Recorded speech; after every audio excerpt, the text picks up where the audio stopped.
Hello friends, welcome to Aparajay Coaching.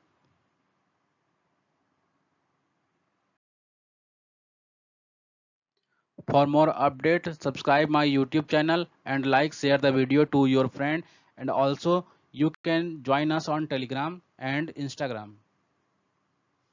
Please share and subscribe to our channel.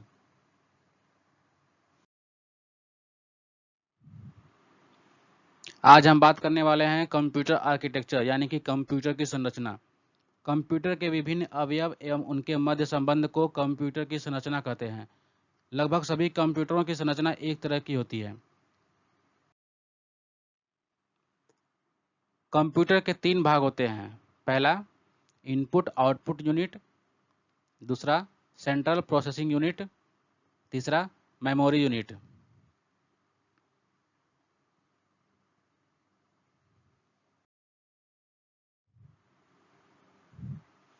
Input unit द्वारा हम अपने data या निर्देश अथवा प्रोग्राम कंप्यूटर में इनपुट कराते हैं जो सीपीयू के द्वारा ग्रहण किया जाता है और मेमोरी में उचित स्थान पर स्टोर कर लिया जाता है।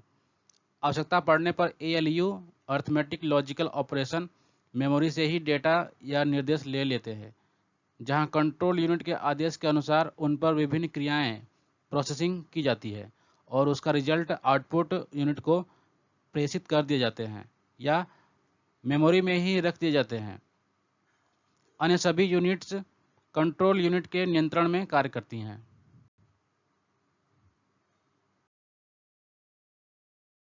अब बात करते हैं इनपुट यूनिट की।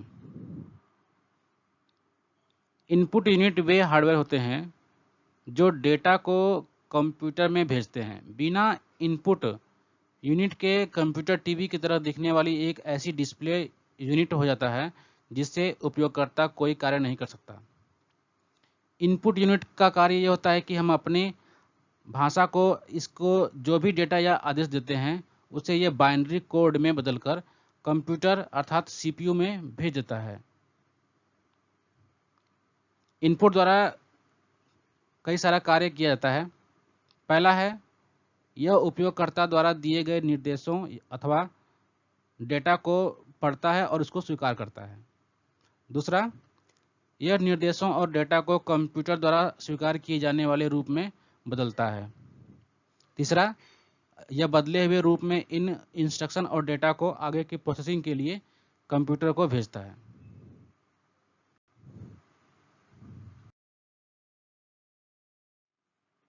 अब बात करते हैं आउटपुट यूनिट की। आउटपुट यूनिट डेटा और इंस्ट्रक्शन को परिणाम के रूप में प्रदर्शित करने के लिए जिन यूनिट्स का उपयोग किया जाता है उन्हें आउटपुट यूनिट कहते हैं। आउटपुट यूनिट का कार्य यह होता है कि वह कंप्यूटर से प्राप्त होने वाले परिणामों जो कि बाइनरी कोड में होते हैं हमारे लिए उचित संकेतों या भाषा तथा चित्र में उसे बदलकर हमें उपलब्ध कराते हैं। इसके निम्न कार्य होते हैं। पहला है यह कंप्यूटर द्वारा दिए गए परिणामों को स्वीकार करता है जो कि बाइनरी कोड के रूप में होते हैं और जिन्हें हमारे लिए समझना बहुत कठिन होता है। दूसरा, यह उन कोड के रूप में दिए गए परिणामों को हमारे द्वारा पढ़ने या समझने योग्य रूप में बदलता है। तीसरा, यह बदले हुए रूप में परिणामों को हमारे समक्ष प्रस्तुत करता है और छाप देता है। बात करते हैं CPU, central processing unit. CPU ही प्रोसेसिंग यूनिट और कंप्यूटर का वह भाग होता है जिसमें अर्थमेटिक और लॉजिकल ऑपरेशन निष्पादित होते हैं तथा इंस्ट्रक्शन यानी निर्देश डिकोड और एग्जीक्यूट किए जाते हैं। सीपीयू कंप्यूटर के संपूर्ण ऑपरेशंस को कंट्रोल करता है। सीपीयू को कंप्यूटर का ब्रेन कहा जाता है। माइक्रो कंप्यूटर के सीपीयू को माइक्रो प्रोसेसर भी कहते हैं। यह कंप्यूटर के बाहरी और आंतरिक डिवाइसों को कंट्रोल करता है।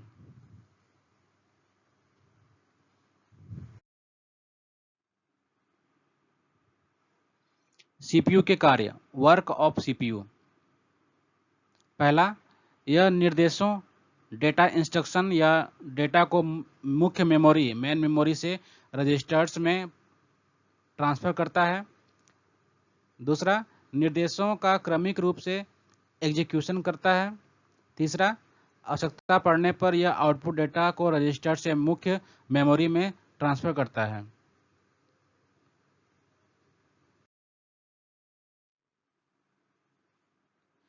सीपीयू के 3 एलिमेंट होते हैं। Element of central processing unit. पहला है अर्थमेटिक लॉजिकल यूनिट, दूसरा कंट्रोल यूनिट, तीसरा मेमोरी यूनिट।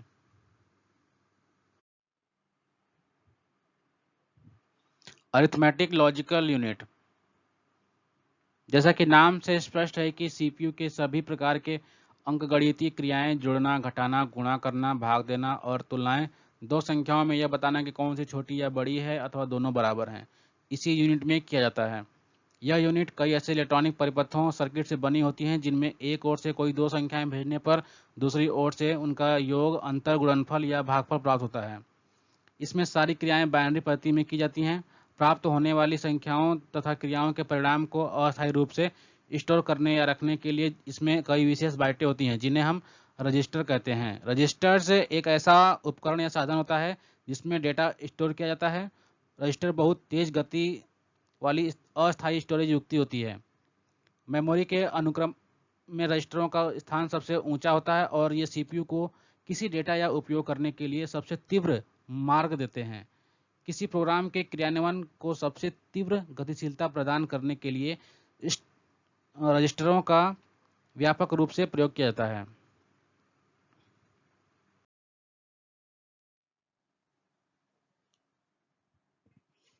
कंट्रोल यूनिट, इस भाग का कार्य सबसे ज़्यादा महत्वपूर्ण होता है। यह कंप्यूटर के सभी भागों के कार्यों पर नज़र रखता है और उनमें परस्पर तालमेल बैठाने के लिए उचित आदेश भेजता है। इसका सबसे प्रमुख और पहला कार्य यह होता है कि हम जिस प्रोग्राम का पालन कराना चाहते हैं यह उसे मेमोरी में से क्रमशः पढ़कर उसका एनालिसिस करता है और उसका पालन कराता है। किसी आदेश का पालन सुनिश्चित करने के लिए वह कंप्यूटर के दूसरे सभी भागों को उचित निर्देश जारी कराता है। जैसे मेमोरी को आदेश दिया जाता है कि वह कोई डेटा किसी स्थान पर स्टोर कर दे या वहां से उठाकर या पढ़कर ALU में भेज दे। कंप्यूटर के सभी भागों में तालमेल बनाकर प्रोग्रामों का ठीक ठाक पालन कराना इसी इकाई का दायित्व होता है। इस प्रकार सीपीयू की सभी यूनिटों द्वारा आपसी सहयोग से उपयोगकर्ता द्वारा बताए गए कार्य किए जाते हैं। इसके लिए जब भी किसी इनपुट की आवश्यकता होती है वह किसी इनपुट यूनिट से ले लिया जाता है। जो परिणाम या संदेश आते हैं उन्हें किसी आउटपुट यूनिट को भेज दिया जाता है।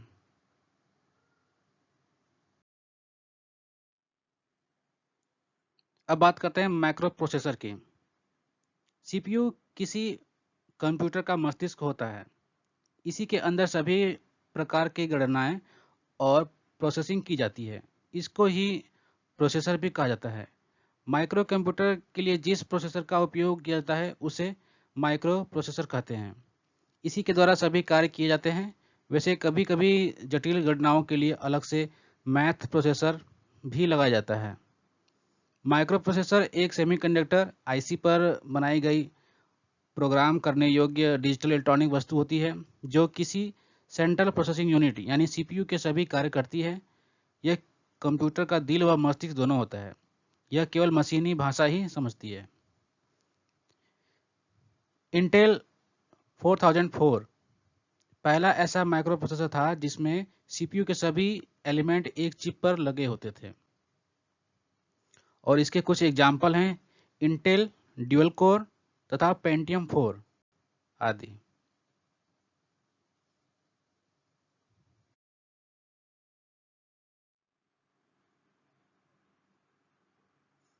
मेमोरी यूनिट, मेमोरी यूनिट का वह भाग जो डेटा तथा निर्देशों को संग्रहित करती है। कंप्यूटर की मेमोरी आधुनिक कंप्यूटर के मूल कार्यों में से एक अर्थात सूचना भंडारण की सुविधा प्रदान करती है। यह कंप्यूटर के सीपीयू का एक भाग होती है और उससे मिलकर संपूर्ण कंप्यूटर बनाती है। मेमोरी यूनिट के दो भाग होते हैं, पहला है प्राथमिक मेमोरी, दूसरा है सेकेंडरी मेमोरी।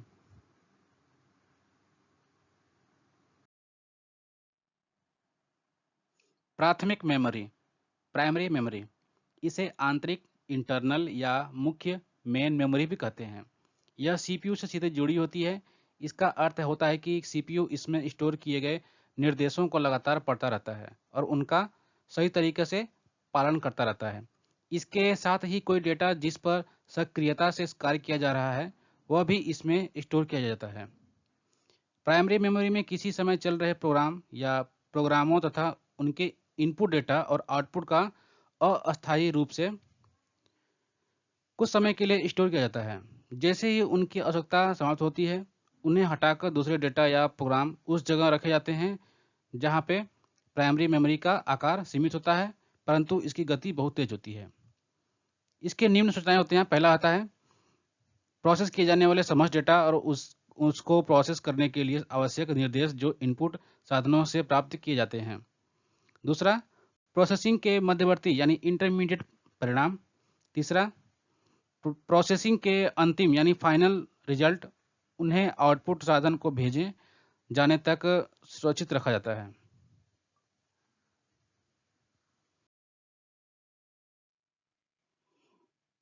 प्राइमरी मेमोरी के प्रकार, टाइप्स ऑफ प्राइमरी मेमोरी। यह दो प्रकार के होते हैं। पहला है रैंडम एक्सेस मेमोरी जिसे हम रैम कहते हैं। दूसरा रीड ओनली मेमोरी जिसे रोम कहते हैं।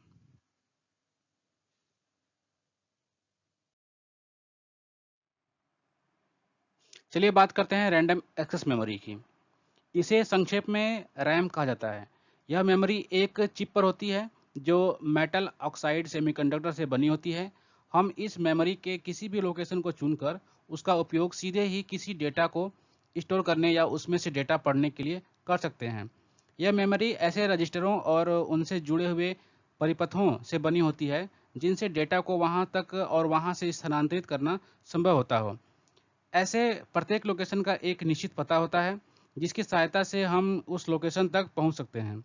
इस मेमोरी के रजिस्टरों या लोकेशनों को हम आवश्यकता होने पर भी कभी भी उसका उपयोग ला सकते हैं, इसलिए इसका नाम रैंडम एक्सेस मेमोरी रखा गया। रैम में भरी जाने वाली सूचनाएं अस्थायी होती हैं और जैसे ही कंप्यूटर की बिजली बंद कर दी जाती है वैसे ही वे समस्त सूचनाएं नष्ट कर जाता है। रैम में वे प्रोग्राम और डेटा रखे जाते हैं जिनको CPU खोज सके और वहां से प्राप्त कर सके। इस मेमोरी को भी कई सेक्शनों में बांटा जाता है ताकि उसमें रखी गई सूचनाओं को व्यवस्थित किया जा सके और उन्हें पाया जा सके। ऐसे प्रत्येक सेक्शन का एक निश्चित पता होता है। किसी डेटाबेस की सहायता से हम रैम से किसी सूचना को निकाल सकते हैं या उसमें किसी भी सूचना को स्टोर कर सकते हैं। अब बात करते हैं इंस्ट्रक्शन फॉर्मेट की। कंप्यूटर द्वारा निर्देशों को केवल 0 व 1 के रूप में समझा जाता है जिसे मशीनी भाषा कहते हैं। एक कंप्यूटर प्रोग्राम निर्देशों का एक समूह होता है जो कि किसी भी टास्क को पूरा करने के लिए आवश्यक स्टेप को विस्तार पूर्वक बताता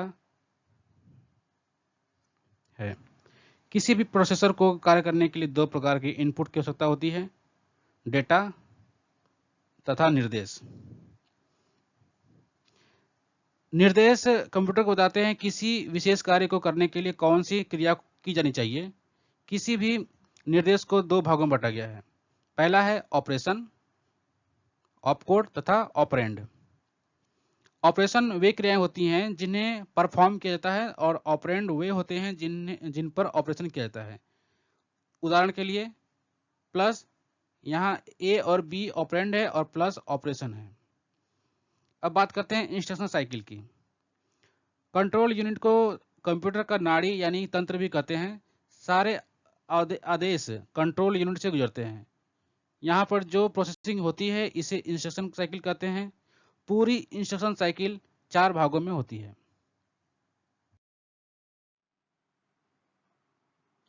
इंस्ट्रक्शन साइकिल 4 चरणों में होती है।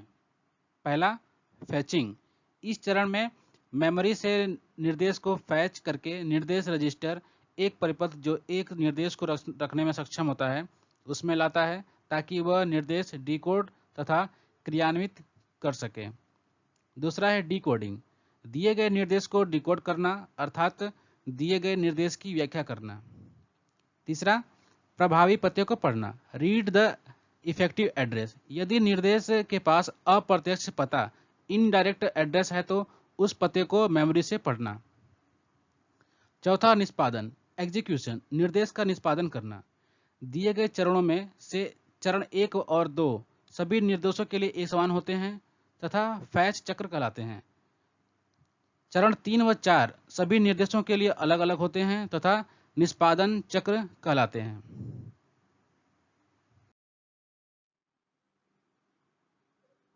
अब बात करते हैं रीड ओनली मेमोरी। इसे संक्षेप में रोम कहा जाता है। यह वह मेमोरी होती है जिसमें डेटा पहले से भरा जा चुका होता है और जिसे हम केवल पढ़ सकते हैं, हम उसे हटा या बदल नहीं सकते। वास्तव में रोम चिप बनाते समय ही उसमें कुछ आवश्यक प्रोग्राम और डेटा लिख दिए जाते हैं जो स्थायी होते हैं। जब कंप्यूटर की बिजली बंद हो जाती है या बंद कर दी जाती है तब भी रोम चिप में भरी हुई सूचनाएं सेव रहती हैं। रोम चिपों का उपयोग सभी प्रकार के इलेक्ट्रॉनिक उपकरणों जैसे calculator, video game, digital camera इत्यादि में किया जाता है। अधिकांश पीसी में रोम मेमोरी के बहुत उपयोग होते हैं। इनमें ऐसी सूचनाएं स्टोर की जाती हैं जो स्थायी और महत्वपूर्ण होती हैं, या वे प्रोग्राम स्टोर किए जाते हैं जिनको बदलने की आवश्यकता नहीं होती है। जैसे कंप्यूटर का बूट करने वाला प्रोग्राम। पुराने पर्सनल कंप्यूटर में रोम मेमोरी में बेसिक इनपुट आउटपुट सिस्टम, बायस सिस्टम भी स्टोर किए जाते हैं जो पीसी के हार्डवेयर और ऑपरेटिंग सिस्टम के बीच ट्रांसलेटर का कार्य करता है।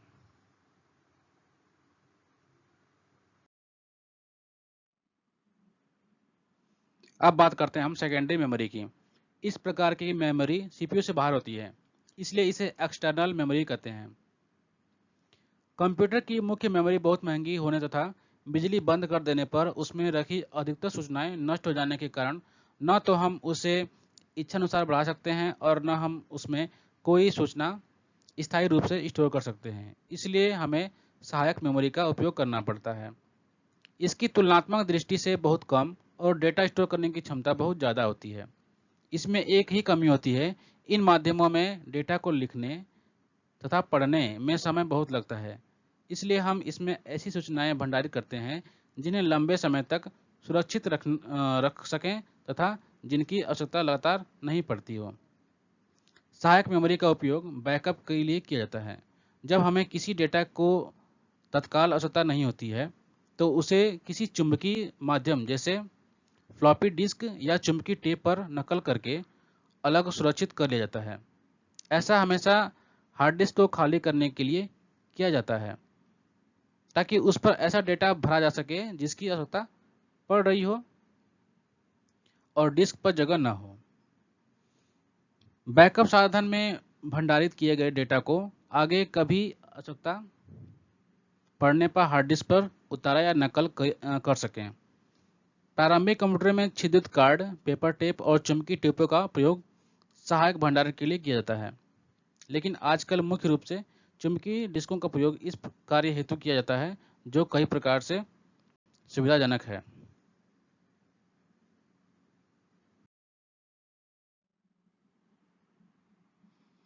मदरबोर्ड एक कंप्यूटर सिस्टम के विभिन्न बोर्डों में सबसे अधिक महत्वपूर्ण मदरबोर्ड या मेन बोर्ड होता है। वर्ष 1974 में माइक्रो कंप्यूटर के निर्माण के प्रारंभ से ही उनके सभी अनिवार्य इलेक्ट्रॉनिक अवयवों को एक ही छपे हुए सर्किट बोर्ड पर लगाया जाता है जिसे मदरबोर्ड कहते हैं। मदरबोर्ड किसी जटिल इलेक्ट्रॉनिक सिस्टम जैसे आधुनिक कंप्यूटर का केंद्रीय या मुख्य सर्किट बोर्ड होता है। इसे मुख्य board, main board, base board, system board और लॉजिक बोर्ड भी कहते हैं। किसी मदरबोर्ड का मेन उद्देश्य सिस्टम के विभिन्न कंपोनेंट्स को आपस में जोड़ने के लिए आवश्यक इलेक्ट्रॉनिक और लॉजिकल कनेक्शन उपलब्ध कराना होता है। एक सामान्य डेस्कटॉप कंप्यूटर उसके मदरबोर्ड में माइक्रो प्रोसेसर, मेन मेमोरी और अन्य अनिवार्य कंपोनेंट्स लगाकर बनाया जाता है। इनके अलावा अन्य बहुत से कंपोनेंट्स जैसे external storage, video controller, sound controller, बाहरी इनपुट आउटपुट उपकरण इत्यादि मदरबोर्ड के साथ किसी कनेक्टर या केबल के माध्यम से जोड़े जाते हैं। हालांकि कंप्यूटरों में इनमें से अधिकांश कंपोनेंट्स मदरबोर्ड में पहले से भी जुड़े हुए मिलते हैं। अब बात करते हैं बस की। सीपीयू डेटा, इंस्ट्रक्शन और इंफॉर्मेशन को विभिन्न कंपोनेंट्स तथा पेरिफेरल डिवाइसेस को भेजता है। इस आवागमन के लिए विभिन्न बसें प्रयोग की जाती हैं। कंप्यूटर में अनेक बसें होती हैं जो विभिन्न कार्यों के लिए प्रयुक्त होती हैं। दूसरे शब्दों में कहें तो एक बस कुछ ऐसे तारों या कनेक्शनों का संग्रह होती हैं जिनसे होकर सिग्नल एक उपकरण से दूसरे उपकरण तक भेजे जाते हैं।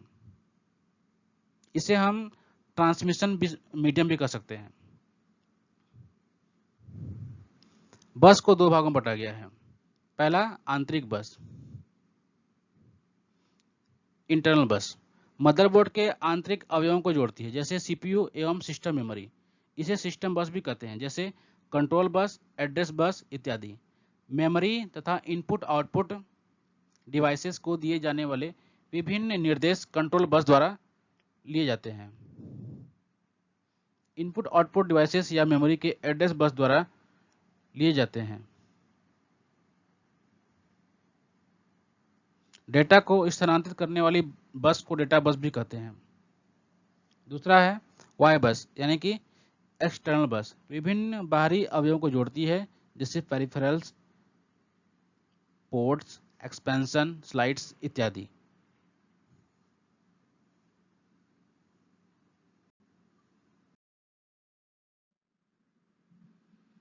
इंपॉर्टेंट कीज, पहला है मशीन साइकिल। ये वह समय होता है जो दो ऑपरेंड्स को रजिस्टर से लाकर उन पर एएलयू ऑपरेशन करके प्राप्त परिणाम को वापस रजिस्टर में स्टोर करने में प्रयोग होता है। दूसरा है बफर। यह एक अस्थायी स्टोरेज क्षेत्र होता है जो कि रैम में होता है। इसमें डेटा को एक जगह से दूसरी जगह ट्रांसफर करने के लिए रखा जाता है। कंप्यूटर में जब डेटा डालते हैं तो वह सबसे पहले बफर में ही स्टोर होता है। तीसरा है सॉकेट्स। मदरबोर्ड पर चिप के कनेक्टिंग पॉइंट्स को सॉकेट्स कहते हैं। चौथा क्लॉक। किसी डिजिटल कंप्यूटर की कंट्रोल यूनिट को क्लॉक कहते हैं। पांचवा instruction code. Instruction code bits का एक ऐसा समूह होता है जो कंप्यूटर को किसी विशेष कार्य को करने को कहता है। और छठा है प्रोसेसिंग चक्र। एक युक्ति द्वारा डेटा एवं इंस्ट्रक्शन को लॉक करने तथा उसे सीपीयू तक पहुंचाने के लिए गए समय को एक प्रोसेसिंग चक्र कहते हैं।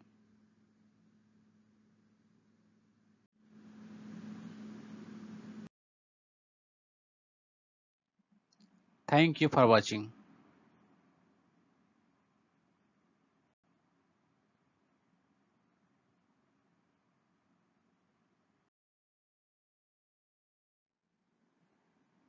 For more update, subscribe my YouTube channel, like share the video to your friend, and you can join us on Telegram and Instagram, and you can also join our WhatsApp channel जिसका link आपको इस video के description में मिल जाएगा।